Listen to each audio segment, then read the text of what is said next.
showed pictures all morning of celebrations in Germany. Does Greece have anything to celebrate, and perhaps the broader Eurozone as well?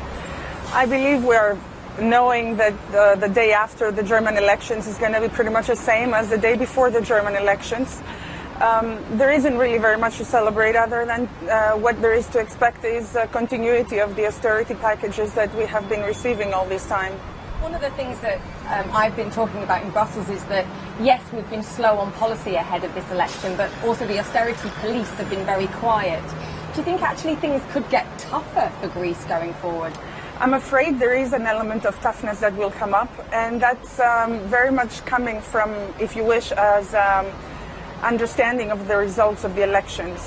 Mrs. Merkel has pretty much told its people, her people, that Greece and the South needs to put their stuff together, and that's a continuation of the austerity packages that were expected. Don't forget, before the elections, we also heard that there is not going to be any conversation or talk about a haircut of the official debt of Greece, which is our debt is extraordinarily big and completely unsustainable. I want to get you on the politics, actually, the impact of Golden Dawn and the events that we've seen last week. How acute a crisis do we have politically? Because you were part of the system, Correct. You understand this. Yeah, well, originally the crisis has been misdiagnosed as a crisis of liquidity, if you wish, as we don't really have a lot of money to pay off our debtors. But in reality, it's a structural crisis and a crisis of lack of productivity.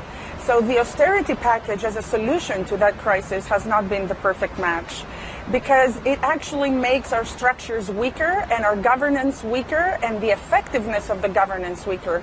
So the example of Golden Dawn's unfortunate hate crime that took place a couple of days ago does alarm me quite a lot, because it does show that there is a growing discontent and it's becoming less and less manageable. Does it come down to institutions? Because there were police watching that, weren't there? There were police that didn't intervene.